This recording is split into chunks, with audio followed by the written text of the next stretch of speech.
ब्रह्म सूत्र के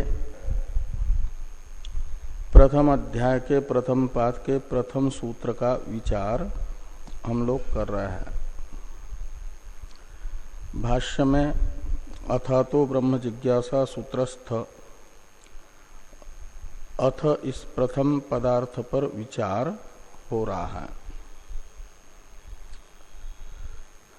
हृदयस्य अग्रे अवद्यति अथ जिह्वाया अथ वक्षसः इत्यादि वैदिक वाक्य में अथ शब्द जैसे क्रम ज्ञानार्थ हैं, ऐसे अथा तो ब्रह्म जिज्ञासा सूत्र में अथ शब्द को क्रम ज्ञानार्थ माना जाए, ये शंका पूर्व पक्ष की हुई। उसका समाधान करते हुए भाष्कर भगवान ने कहा कि हृदयस्याग्रे अवद्यति इत्यादि वाक्य में अथ शब्द क्रमार्थक हैं। ये जो आप कह रहे हो ठीक कह रहे हो, क्योंकि वहाँ क्रम विवक्षित है अवदानों का, क्योंकि उनमें एक कर्तृकत्व निश्चित है। इसलिए ये हृदयादि अनेक अवदानों का अनुष्ठान एक कर्ता युगपत कर नहीं सकता, तो क्रम विवक्षित होगा। ऐसा क्रम यदि विवक्षित हो धर्म जिज्ञासा ब्रह्म जिज्ञासा का, तब तो इन दोनों जिज्ञासाओं के क्रमार्थक अथ शब्द हो सकता है। अथ ब्रह्म जिज्ञासा अथात ब्रह्म जिज्ञासा इस सूत्र में, लेकिन ऐसा क्रम धर्म जिज्ञासा ब्रह्म जिज्ञासा का यहाँ पर विवक्षित नहीं है, इसलिए क्रमार्थक अथ शब्द को नहीं माना जाता, क्योंकि एक कर्तृकत्व इनमें नहीं है। का एक कर्तृकत्व किसमें होता है? जो धर्म जिज्ञासा और ब्रह्म जिज्ञासा में नहीं प्रतीत हो रहा है, तो जिनमें होता है वे कौन है? तो टीका में कहा गया जिनमें एक फल शेषता है उनमें एक कर्तृकत्व होता है। जैसे उदाहरण के लिए टीका में बताया गया था अवदान और प्रयाज आदि, इनमें एक प्रधान शेषता है, इसलिए एक कर्तृकत्व है। या जिनमें अंगांगी भाव होता है उनमें भी एक कर्तृकत्व होता है, और जिनमें अधिकृत अधिकारत्व होता है उनमें एक कर्तृकत्व होता है। तो एक कर्तृकत्व का प्रयोजक है एक प्रधान शेषत्व, शेष शेषी भाव या अधिकृत अधिकार भाव। इन तीन में से कोई न कोई प्रयोजक जिनमें होता है उन्हीं में एक कर्तृकत्व माना जाता है। तो धर्म जिज्ञासा ब्रह्म जिज्ञासा में शेष शेषी भाव नहीं है, जिससे कि एक कर्तृकत्व सिद्ध हो, ये बताया। और अधिकृत अधिकारत्व भी धर्म जिज्ञासा ब्रह्म जिज्ञासा में नहीं है। ये नहीं कि जो धर्म विचार का अधिकारी है उसी को अथा तो ब्रह्म जिज्ञासा से बताई जाने वाली ब्रह्म जिज्ञासा का भी अधिकारी बताया जा रहा हो, ऐसा नहीं है। इसलिए अधिकृत अधिकारत्व भी नहीं है। तो तीन प्रयोजकों में से ये जो दो प्रयोजक है एक कर्तृकत्व के, शेष शेषित्व अधिकृत अधिकारत्व, ये दो प्रयोजक न होने से एक कर्तृकत्व इनमें नहीं होगा, और एक कर्तृकत्व न होने से इनका क्रम आवश्यक नहीं है। अलग अलग कर्ता होंगे तो एक साथ धर्म जिज्ञासा का कर्ता धर्म जिज्ञासा कर सकता है, ब्रह्म जिज्ञासा का कर्ता ब्रह्म जिज्ञासा कर सकता है। दोनों का एक कर्ता होगा तो दोनों जिज्ञासा यानी धर्म विचार तथा ब्रह्म विचार साथ साथ नहीं होगा, तो क्रम विवक्षित होगा। तो एक कर्तृकत्व तो इनमें है नहीं, इसलिए क्रमार्थक नहीं है अथ शब्द, ये बताया जा रहा है। तो अब ननु इत्यादि से टीका में टीकाकार कह रहे हैं पूर्व पक्षी के मुख से कि धर्म जिज्ञासा ब्रह्म जिज्ञासा में एक कर्तृकत्व के 3 प्रयोजकों में से 2 प्रयोजक नहीं हैं, ये आपने बताया, और इसलिए एक कर्तृकत्व नहीं है, अतः क्रमार्थक अथ शब्द नहीं होगा ये कहा। किंतु तीसरा प्रयोजक हो सकता है, एक कर्तृकत्व का धर्म जिज्ञासा ब्रह्म जिज्ञासा के एक कर्तृकत्व का तीसरा प्रयोजक संभव है। वो तीसरा प्रयोजक है एक प्रधान शेषता, भले ही शेष शेषी भाव न हो, दोनों में अधिकृत अधिकार भाव न हो, लेकिन एक प्रधान शेष भाव धर्म जिज्ञासा ब्रह्म जिज्ञासा में होने से धर्म जिज्ञासा और ब्रह्म जिज्ञासा में एक कर्तृकत्व माना जाए, ये शंका की जा रही है। तो टीका में है 34 नंबर पृष्ठ पर,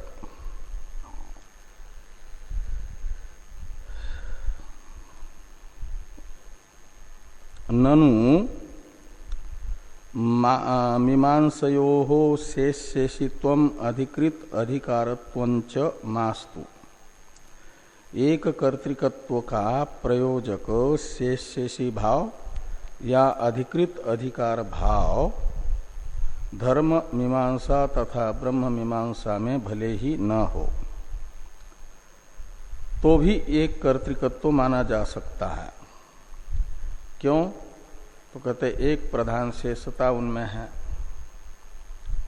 एक प्रधान शेषता कैसे होगी? तो आगे कहते हैं कि एक मोक्ष फलकत्वेन एक कर्तृकत्वम स्यादेव। तो एक ही परम पुरुषार्थ मोक्ष रूपी फल के दोनों साधन हैं। कर्म ज्ञान समुच्चय से मोक्ष मानने वाले जो लोग हैं वे केवल कर्म संसार का हेतु है और केवल ज्ञान से मोक्ष नहीं होता, ऐसा मानते हैं। तो कर्म समुचित ज्ञान मोक्ष का साधन है। तो मोक्ष रूपी एक प्रधान फल के प्रति शेष यानी साधन कर्म ज्ञान उभय हो रहा है, इसलिए एक प्रधान शब्द से लिया जाएगा मोक्ष को, और उसका शेष यानी साधन कर्म और ज्ञान दोनों हैं, उन दोनों में एक प्रधान शेषता आएगी। तो एक प्रधान शेषता होने से एक कर्तृकत्व होगा, और एक कर्तृकत्व होने से जब ये निश्चित होगा कि ये दो धर्म विचार और ब्रह्म विचार एक कर्तृक है, तो युगपत ये दोनों विचार एक से संभव नहीं है, तो क्रम की विवक्षा माननी पड़ेगी। तो पहले धर्म विचार करें और धर्म विचार के अनंतर ब्रह्म विचार करें, ये अर्थ निकलेगा। इस प्रकार अथ शब्द क्रमार्थक हो सकता है, ये शंका की जा रही है पूर्व पक्ष के द्वारा, समुच्चयवादी के द्वारा, कि एक मोक्ष फलकत्वेन एक कर्तृकत्वम स्यादेव। और इसमें प्रमाण भी बताते हैं कि वदंती ही ज्ञान कर्मभ्याम मुक्ति ही इति समुच्चयवादिनः। तो ज्ञान कर्म समुच्चय को मोक्ष का साधन मानने वाले ज्ञान कर्मभ्याम मुक्ति ऐसा बताते भी हैं। तो ज्ञान कर्म उभय में एक मोक्ष साधनत्व होने से एक कर्तृकत्व होगा।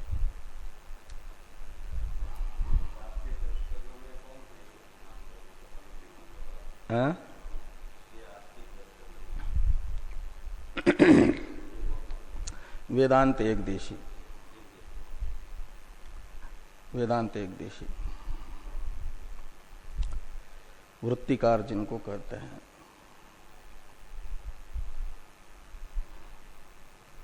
भेदाभेदवादी है।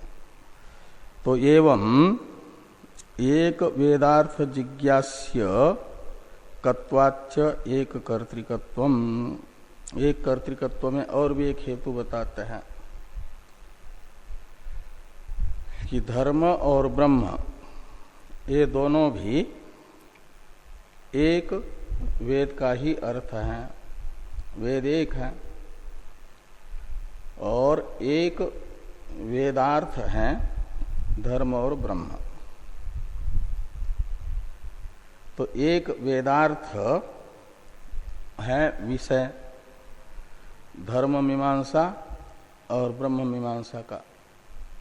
धर्म मीमांसा का विषय भी वेदार्थ है धर्म, ब्रह्म मीमांसा का विषय भी ब्रह्म वेदार्थ है। तो एक वेदार्थ है विषय जिन जिज्ञासाओं का, उन जिज्ञासाओं को कहा जाएगा एक वेदार्थ जिज्ञास्यक।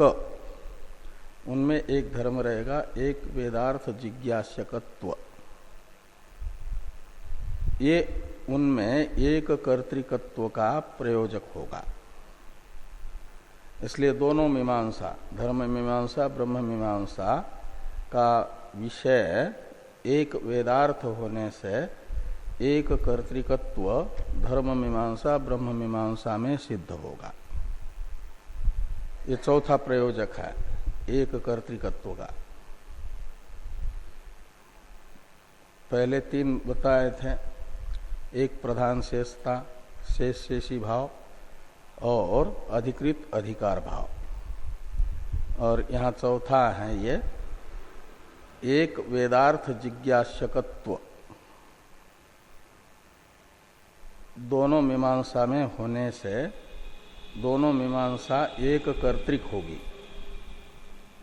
एक कर्तृक होने से इनका क्रम विवक्षित होगा और क्रम विवक्षित होने से उस विवक्षित क्रमार्थक अथ शब्द अथा तो ब्रह्म जिज्ञासा में हो जाएगा।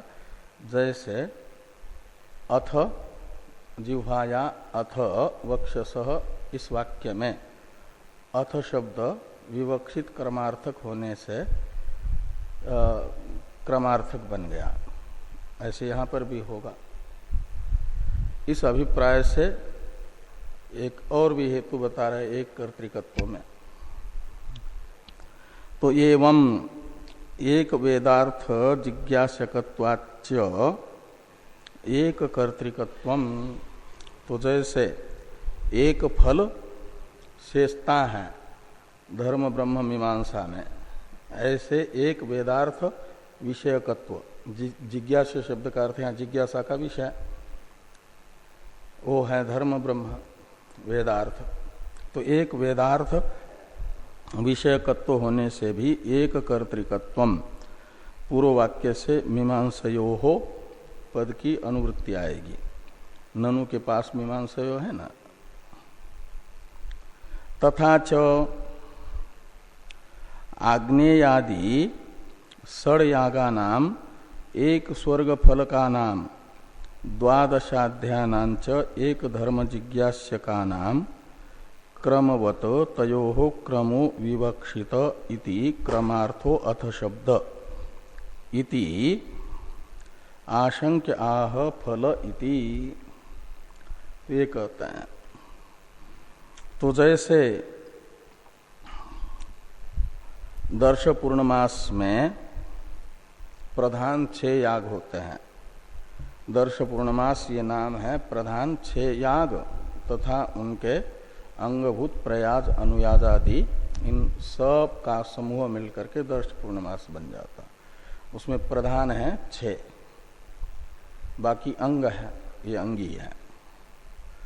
वो दर्श यानी अमावस्या, तो अमावस्या के समय 3 याग किए जाते हैं और पूर्णमासी के समय 3 याग किए जाते हैं। ऐसे ये प्रधान 6 यागों में से 3-3 याग अमावस्या पूर्णिमा पर होने से इन्हें दर्श पूर्णमास कहा जाता है।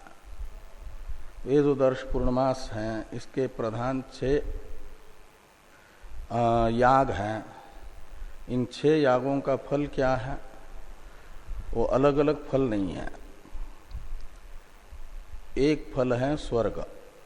इन 6 का दर्श पूर्णमासाभ्याम स्वर्ग कामो यजेत, ये वाक्य बता रहा है कि स्वर्ग रूपी एक ही फल के प्राप्ति के लिए दर्श पूर्णमास याग का अनुष्ठान करे।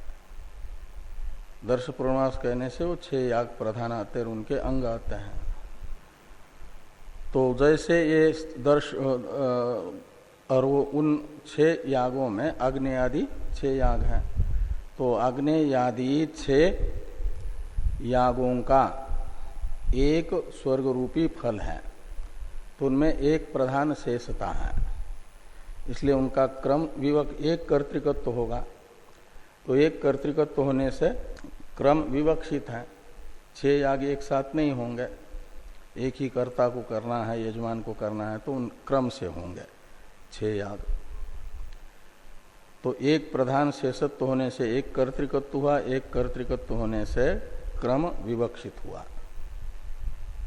ऐसे ही एक मोक्ष फलकत्व धर्म ब्रह्म जिज्ञासा में होने से इनका एक कर्तृकत्व सिद्ध होगा, और एक कर्तृकत्व होने से एक कर्ता युगपद इन दोनों का अनुष्ठान नहीं कर पाएगा, धर्म विचार ब्रह्म विचार का। इसलिए क्रम की विवक्षा होगी, तो क्रम विवक्षित होने से विवक्षित क्रमार्थक अथ शब्द मान लो। इसके लिए वो दृष्टांत है अग्नि आदि षड्याग। और एक जिज्ञास्य होने से, एक वेदार्थ जिज्ञास्य होने से वहां भी क्रम विवक्षित रहेगा, एक कर्तृकत्व होने से। इसके लिए उदाहरण बताया जा रहा है। तो तथा च अग्नि आदि षड्यागानाम एक स्वर्ग फलकानाम 12 अध्यायानांच एक धर्म जिज्ञास्यकानाम क्रमवत तयोः क्रमो विवक्षित इति क्रमार्थो अथ शब्द। तो ये जो पूर्व मीमांसा दर्शन है इसके 12 अध्याय हैं, इसलिए 12 अध्याय नाम से लेना ये पूर्व मीमांसा को कि हाँ, उसको 12 लक्षणी भी कहा जाता है, 12 अध्याय भी कहा जाता है। तो ये जो पूर्व मीमांसा है इसके 12 अध्याय, इसका विषय है जिज्ञास्य एक धर्म है। तो धर्म रूपी एक विषयकत्व 12 अध्याय में होने से, जैसे इनका एक कर्तृकत्व होने से क्रम विवक्षित है। 12 अध्यायों का विचार एक साथ नहीं होगा, क्रम से होगा। एक जिज्ञास्यकत्व जिनमें है उनमें क्रम विवक्षित रहेगा एक कर्तृकत्व होने से।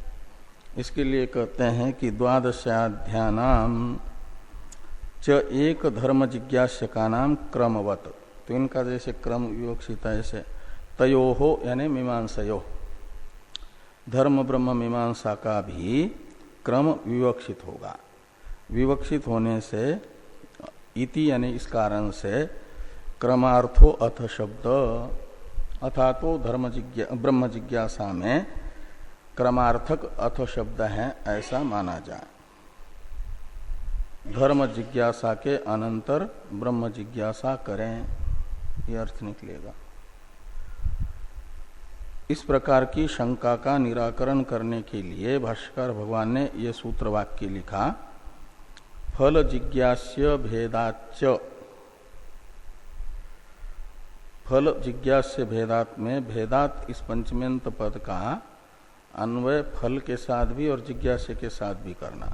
फल भेदात जिज्ञास्य भेदाच्च, ऐसा।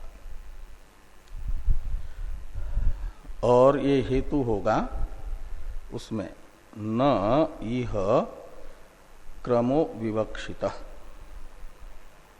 जो पूर्व में है न भाष्य में, न तथा यह क्रम विवक्षितः, वहां से न इह क्रम विवक्षितः ये प्रतिज्ञा आएगी कि फल भेद होने से तथा जिज्ञास्य भेद होने से इह यानी धर्म ब्रह्म मीमांसयो क्रमो न विवक्षिता। ये टीकाकार अन्वय बता रहे हैं कि फल भेदात जिज्ञास्य भेदाच्च न क्रमो विवक्षित इति अनुसंग। तो फल भेद होने से और जिज्ञास्य भेद होने से धर्म ब्रह्म मीमांसा का क्रम विवक्षित नहीं होगा। इसलिए जो भाष्कर भगवान ने शुरू में हेतु बताया न तथा यह क्रम विवक्षित, तो विवक्षित क्रम न होने से क्रमार्थक अथ शब्द नहीं कहा जा सकता, ये उचित ही कहा है। इस अभिप्राय से वो हेतु था। टीकाकार इस सूत्र वाक्य का भावार्थ बता रहे हैं। यथा सौर्याम आर्यम्न प्राजापत्यचरूणाम ब्रह्मवर्चस स्वर्ग आयु फल भेदात यथा वा काम चिकित्सा तंत्रयोर जिज्ञास्य भेदात न क्रमापेक्षा तद्वत मीमांसयोर न क्रमापेक्षा इति भावः। तो ये तीन चरु याग हैं, सौर्य चरु, आर्यम्न चरु और प्राजापत्य चरु, ये याग के नाम है। सूर्य देवता का चरु, आर्यमा कहते हैं आदित्य को, तो आर्यम्न चरु का अर्थ है आदित्य देवता का चरु, और प्रजापति देवता का चरु उसे प्राजापत्य चरु कहा जाएगा। तो ये तीन चरु हैं।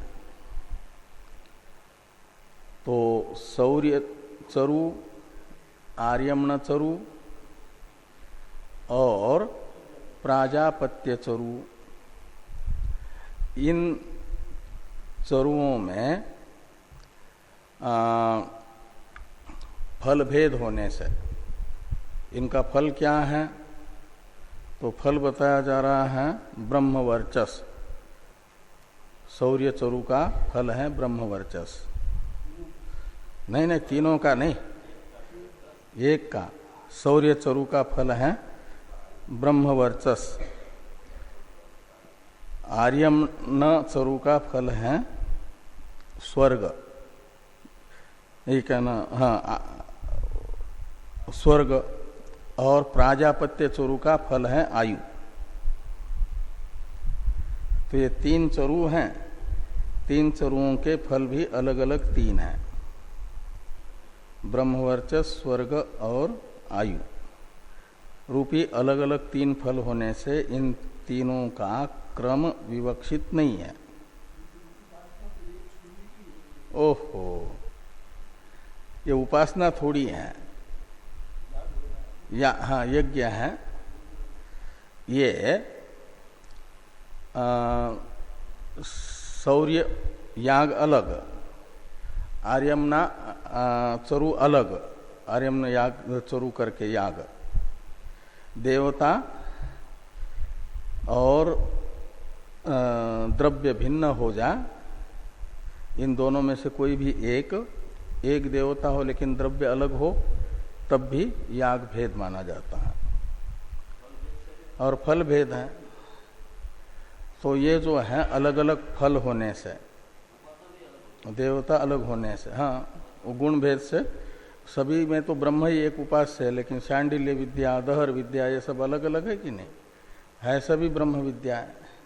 गुण भेद से उपासना में भेद जैसे होता है, कर्म में रूप भेद, और रूप माना गया है कर्म का द्रव्य और देवता को,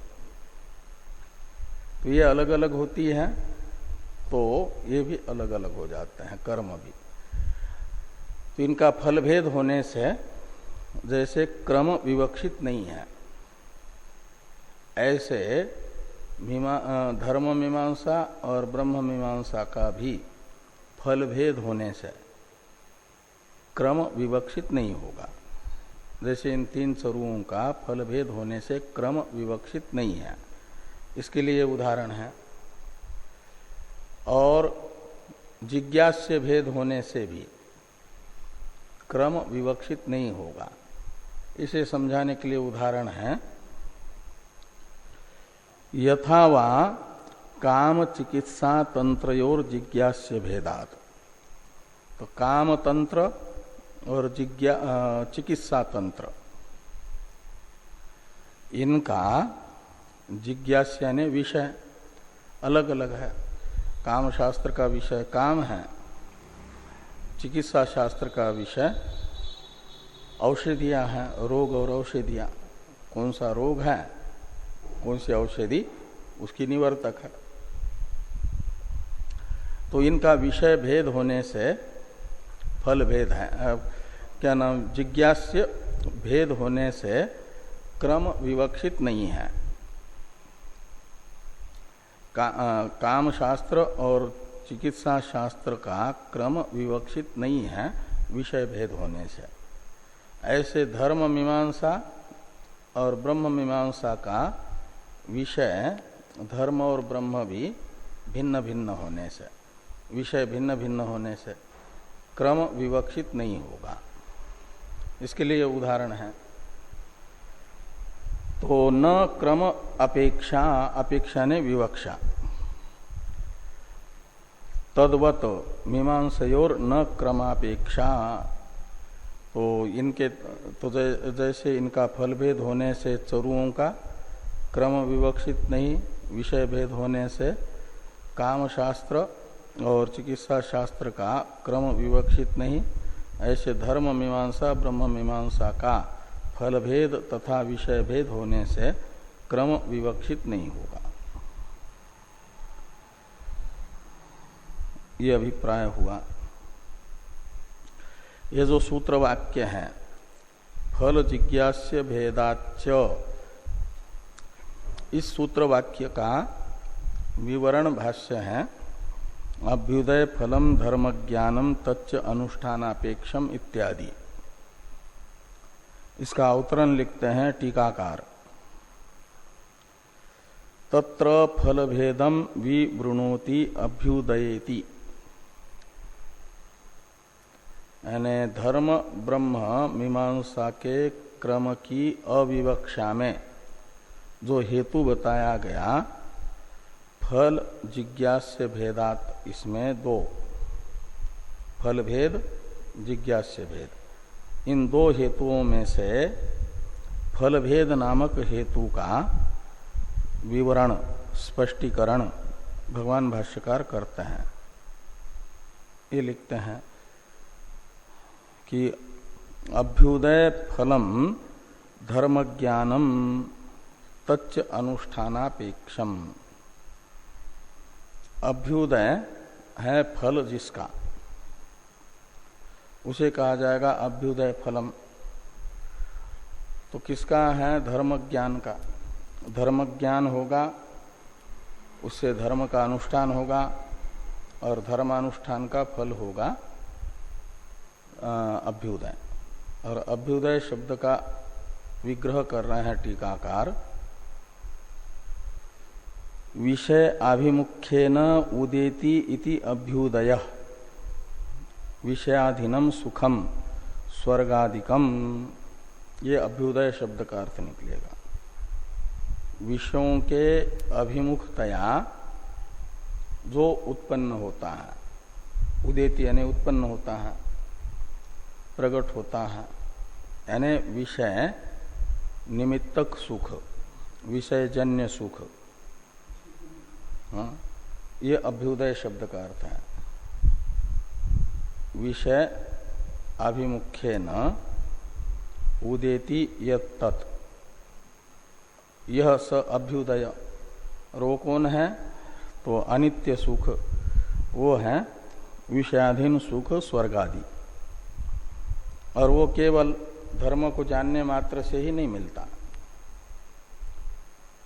इसलिए कहते हैं तच्च अनुष्ठानापेक्षम। तो तच्च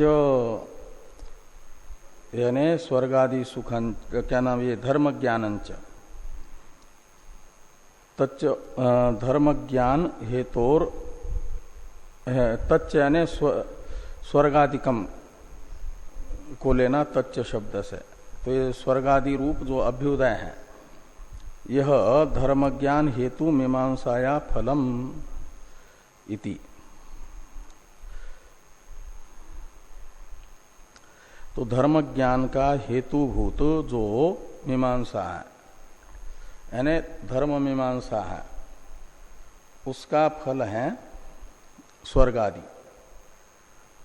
जो अनुबंध चतुष्टय बताया जाता है धर्म जिज्ञासा का, उसमें स्वर्ग आदि को, अभ्युदय को प्रयोजन के रूप में बताया जाता है ना। अधिकारी विषय प्रयोजन संबंध, विषय है धर्म, अधिकारी है जो सामर्थ्यादि चार विशेषणों से युक्त, और विषय है धर्म और प्रयोजन है अभ्युदय। संबंध है प्रतिपाद्य, प्रतिपादक भाव इत्यादि।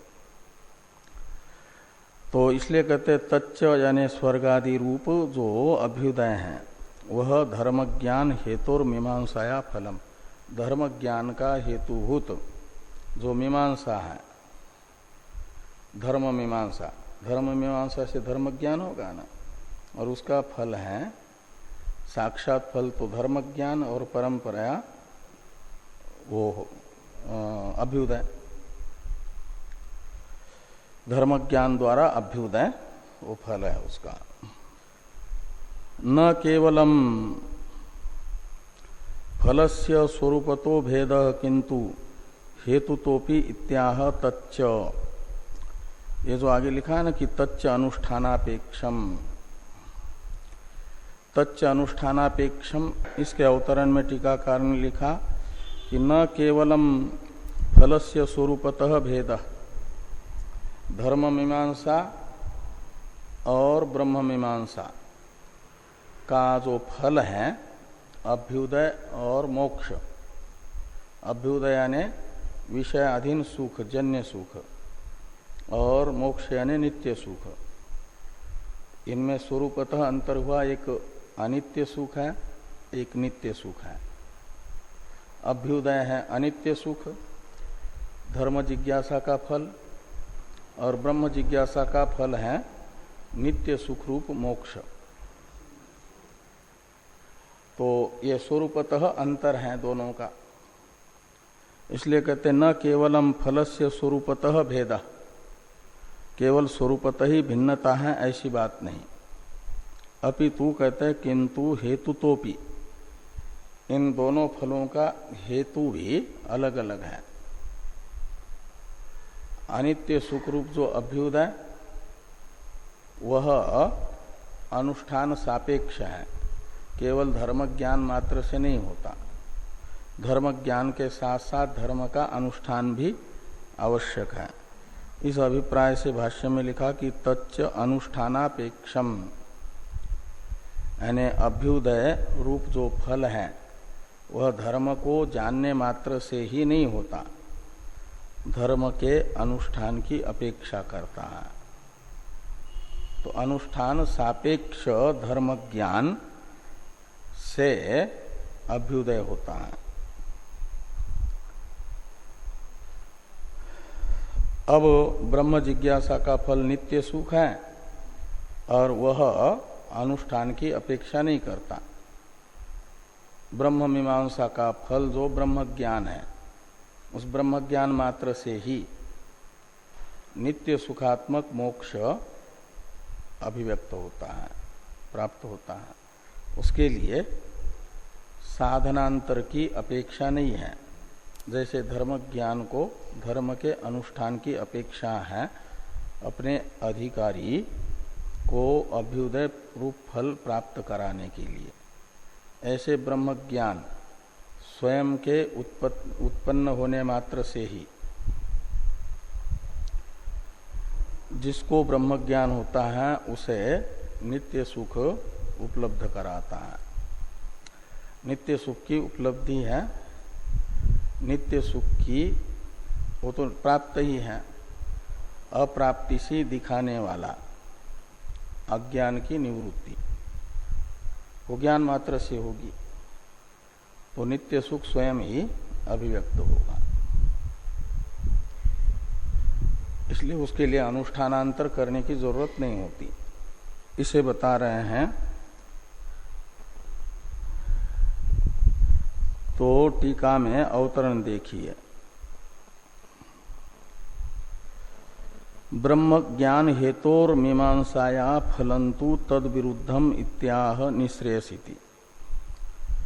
तो ब्रह्म ज्ञान की हेतुभूत जो ब्रह्म मीमांसा, उसका फल तो तद विरुद्ध है, यानी पूर्व मीमांसा जो धर्म मीमांसा है उससे विपरीत है, अभ्युदय से विपरीत है। अभ्युदय है जन्य सुख और उससे विपरीत सुख होगा निश्रेयस नित्य सुख। इस अभिप्राय से लिखते हैं भाष्कर भगवान, निश्रेयस फलंतु ब्रह्म विज्ञानम न च अनुष्ठानांतरापेक्षम। तो निश्रेयस फल वाला ब्रह्म ज्ञान है। तू शब्द पूर्व मीमांसा के फल का वैलक्षण्य ब्रह्म मीमांसा में बताता है। वैलक्षण्य, वो वैलक्षण्य है नित्यता, वो है अनित्य। और न च अनुष्ठानांतरापेक्षम, वो अनुष्ठान की भी उसे अपेक्षा नहीं है। इसका अलग अवतरण रहेगा। तो टीका में टीकाकार निश्रेयस शब्द की व्युत्पत्ति बताते हैं।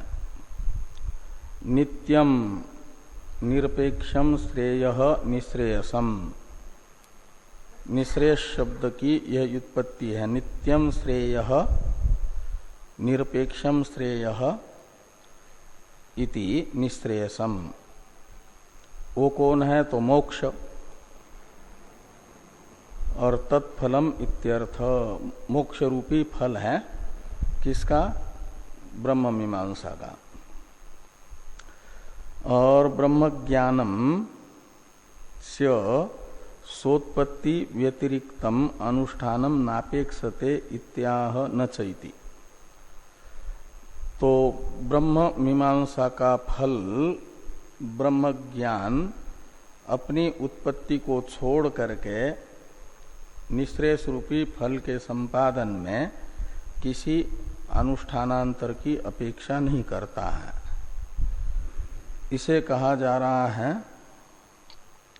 न च अनुष्ठानांतरापेक्षम। तो अनुष्ठान की अपेक्षा ब्रह्म ज्ञान को मोक्ष के संपादन में नहीं है। अब इस प्रकार ये दोनों का फल भेद स्वरूपतः तथा साधनतः बताया। अब जिज्ञास्य भेद बताया जा रहा है। भव्यश्च धर्मो जिज्ञास्य इत्यादि से। इसका अवतरण है टीका में। अच्छा, उसका भाव बताते हैं टीकाकार कि स्वरूपतो हेतुतश्च फल भेदात् न समुच्चय इति भावः। इसलिए ज्ञान कर्म समुच्चय नहीं होगा। ज्ञान तथा कर्म का स्वरूपतः एवं हेतुतः भेद होने से समुच्चय नहीं होगा। ये क्या नाम? मीमांसाओं का धर्म मीमांसा ब्रह्म मीमांसाओं का समुच्चय नहीं होगा। क्यों नहीं होगा? तो इनका फल भेद होने से और साधन भेद होने से। फलतः यानी स्वरूपतः फल भेद होने से, साधनतः फल भेद होने से, ये इनका समुच्चय न होने से एक कर्तृकत्व सिद्ध नहीं होगा। एक कर्तृकत्व सिद्ध न होने से क्रम विवक्षित नहीं होगा। अब आगे कहते हैं जिज्ञास्य भेदम विवृणोति भव्यश्चैति। भाष्यकार भगवान धर्म ब्रह्म मीमांसा के फल भेद का स्पष्टीकरण करने के बाद जिज्ञास्य भेद का स्पष्टीकरण करते हैं। तो भव्यश्च धर्मो जिज्ञास्यो न ज्ञान काले अस्ति पुरुष व्यापार तंत्रत्वात्। तो भव्यश्च धर्मो जिज्ञास्य, भव्य शब्द का अर्थ है साध्य। धर्म मीमांसा का विषयभूत जो धर्म है वह साध्य रूप है, वो है जिज्ञासा ने विषय, धर्म जिज्ञासा का। और वह साध्य रूप होने से धर्म विचार से जिस समय धर्म का ज्ञान होगा उस समय वह अस्तित्व में नहीं रहेगा। धर्म साध्य रूप धर्म, उसका अस्तित्व उस समय नहीं रहेगा। इस दृष्टि से भाष्यकार ने लिखा कि न ज्ञान काले अस्ति। इसका अवतरण लिखने से पहले भव्य शब्द की व्युत्पत्ति करते हैं टीकाकार। भवतीति भव्य यानी साध्य इत्यर्थ। तो जो उत्पन्न हो, उत्पन्न होता है वो साध्य होता है, कार्य रूप होता है। और साध्यत्व में हेतु बताया जा रहा है धर्म के, इसलिए टीकाकार लिखते हैं कि साध्यत्वे हेतु आह न इति। तो धर्म के साध्य रूप होने में हेतु भाष्यकार भगवान ने लिखा न ज्ञान काले अस्ति। तो धर्म मीमांसा का फलभूत धर्म ज्ञान जिस समय हो रहा है उस समय धर्म का अस्तित्व नहीं है,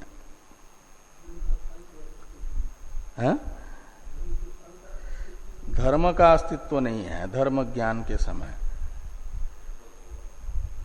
अभी तो खाली जाना जा रहा है, धर्म विचार किया, उससे धर्म का स्वरूप शास्त्र को जैसा विवक्षित है उसका ज्ञान हुआ।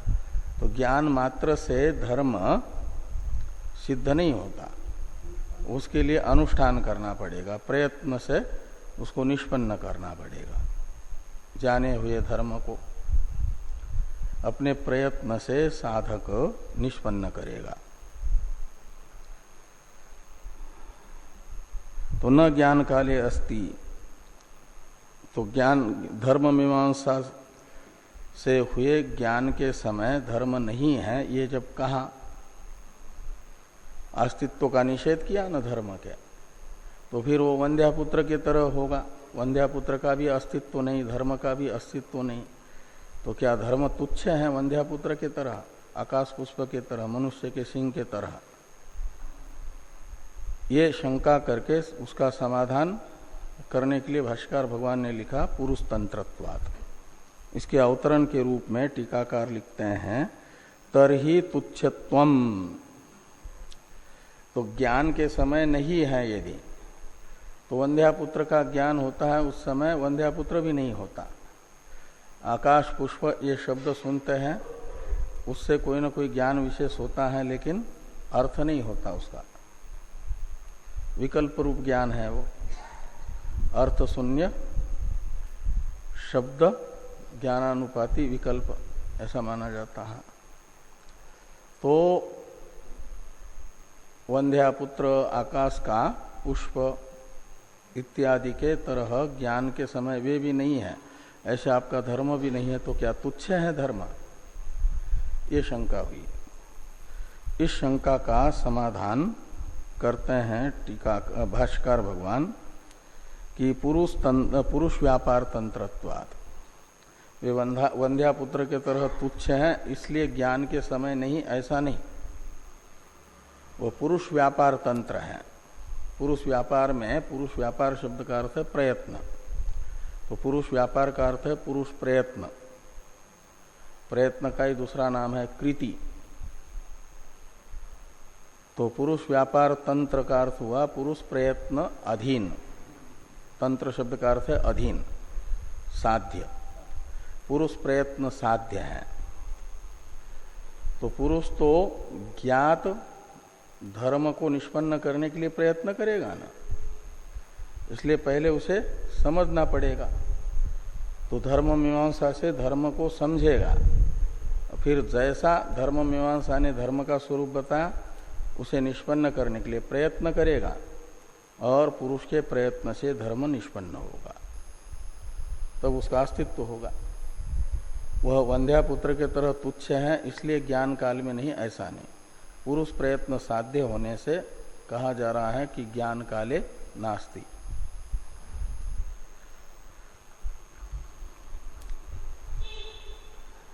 टीकाकार व्यापार शब्द का अर्थ करते हैं पुरुष व्यापार यानी प्रयत्न, और तंत्रम यानी हेतु यस्य, पुरुष व्यापार तंत्रत्वात्, बहुरी समास है इसमें। तो पुरुष व्यापार है तंत्र यानी हेतु जिसका, उसे कहा जाएगा पुरुष व्यापार तंत्र।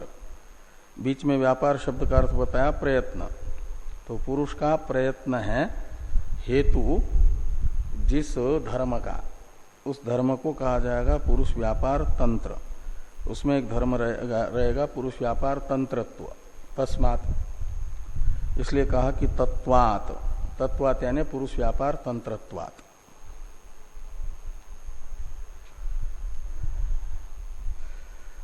एक वाक्य और है टीका में, कृति साध्यत्वात् कृति जनक ज्ञान काले धर्मस्य असत्वम न तुच्छत्वात् इत्यर्थ।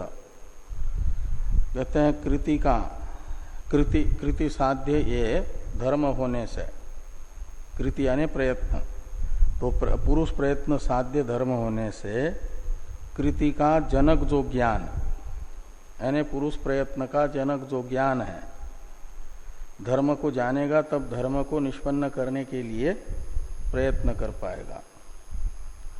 भवन निर्माण जिन मिस्त्रियों को करना है वे पहले नक्शा देखेंगे भवन का स्वरूप ध्यान में उनके आएगा, तब भवन बनाने के लिए कहाँ पिलर होगा, कहाँ दीवार होगी, कहाँ क्या होगा, ये सब ध्यान में नक्शा लेकर के देखेंगे, तब अपने प्रयत्न से पिलर आदि बना करके भवन का निष्पादन करेंगे। उससे पहले भवन का ज्ञान होना जरूरी है, जिस भवन का निर्माण करना है। ऐसे ही धर्म की निष्पत्ति के लिए धर्म का ज्ञान जरूरी है। तो जिस समय पुरुष के प्रयत्न का हेतुभूत धर्म का ज्ञान हो रहा है, उस समय धर्म नहीं रहेगा, क्योंकि अपने जनक प्रयत्न का प्रवर्तक ज्ञान अभी हो रहा है, उससे प्रयत्न होगा फिर धर्म होगा। तो कृति जनक ज्ञान काले धर्मस्य असत्वम कृति साध्यत्वात्, कृति यानी प्रयत्न साध्य होने के कारण प्रयत्न का जनक जो ज्ञान मीमांसा से होने वाला, उस समय धर्म का अस्तित्व नहीं है करके कहा जा रहा है, असत्वम बताया जा रहा है, तुच्छ होने से नहीं, न तुच्छत्वात्। तो इस प्रकार ये जिज्ञास्य तो धर्म जिज्ञासा का बताया साध्य रूप धर्म को। अब ब्रह्म जिज्ञासा का जिज्ञास्य ब्रह्म है, वह साध्य रूप नहीं है। साध्य कहते हैं पुरुष के प्रयत्न से निष्पन्न होने वाले पदार्थ को, धर्म पुरुष के प्रयत्न से निष्पन्न होता है, ऐसे ब्रह्म पुरुष के प्रयत्न से निष्पन्न नहीं होता, इसलिए वो साध्य रूप नहीं है, सिद्ध रूप है। तो धर्म जिज्ञासा का जिज्ञास्य साध्य है, ब्रह्म जिज्ञासा का जिज्ञास्य ब्रह्म सिद्ध है। ये जिज्ञास्य का स्वरूप भेद है, ये बताया जा रहा है। इह इत्यादि का अवतरण है टीका में, ब्रह्मणो धर्मात् वैलक्षण्यम आह इह तु इति। धर्म मीमांसा का विषयभूत धर्म से ब्रह्म मीमांसा का विषयभूत ब्रह्म का वैलक्षण्य भगवान भाष्यकार बता रहे हैं यह तु इत्यादि वाक्य से। यह तु भूतम ब्रह्म जिज्ञास्यम नित्यत्वात् न पुरुष व्यापार तंत्रम। तो इह तु यानी ब्रह्म जिज्ञासायान्तु, तो ब्रह्म जिज्ञासा में विषयभूत जो ब्रह्म है जिज्ञास्य, वह भूत है। भूत शब्द का अर्थ है सिद्ध, भूत है यानी सिद्ध है। नित्यत्वात्, क्यों सिद्ध रूप है, साध्य क्यों नहीं है, कहते नित्य होने से। साध्य रूप होगा तो उत्पन्न मानना पड़ेगा, न उत्पन्न होगा तो अनित्य होगा। तो नित्य होने के कारण वो भूत है यानी सिद्ध है। न पुरुष व्यापार तंत्रम, तो सिद्ध रूप होने से, नित्य होने से पुरुष व्यापार अधीन नहीं होगा। यह शब्द का अर्थ टीकाकार करते हैं, यह यानी उत्तर मीमांसायाम, उत्तर मीमांसा है ब्रह्म सूत्र, अथा तो ब्रह्म जिज्ञासा से प्रारंभ होने वाला, उसमें जिज्ञास्य ब्रह्म वह सिद्ध रूप है। भूतम शब्द का अर्थ करते हैं भूतम यानी असाध्यम, असाध्यम यानी साध्य नहीं है, प्रयत्न साध्य नहीं है, अपितु सिद्ध है। तत्र हेतु, असाध्य होने में हेतु बताया जा रहा है नित्य इति, नित्यत्वात्। इससे नित्यत्वात् का अर्थ कर दिया सदा सत्वात् इत्यर्थ, ये ब्रह्म हमेशा विद्यमान है। इस प्रकार कहते हैं। अब वो न पुरुष व्यापार तंत्रम, इसका अवतरण है कि साध्य असाध्यत्वेन धर्म ब्रह्मणो स्वरूप भेदम उक्त्वा हेतुतोपि आह, आह यानी भेदम आह। तो इस प्रकार धर्म जिज्ञासा का जिज्ञास्य धर्म का साध्य रूप स्वरूप और ब्रह्म जिज्ञासा के जिज्ञास्य ब्रह्म का असाध्य स्वरूप, ये स्वरूपतः जिज्ञास्य का भेद हुआ।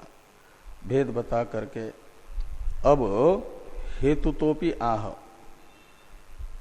जो धर्म जिज्ञासा का विषय है धर्म, वह पुरुष प्रयत्न से निष्पन्न होता है, और ब्रह्म जिज्ञासा का जिज्ञास्य ब्रह्म पुरुष प्रयत्न से निष्पन्न होने वाला नहीं है।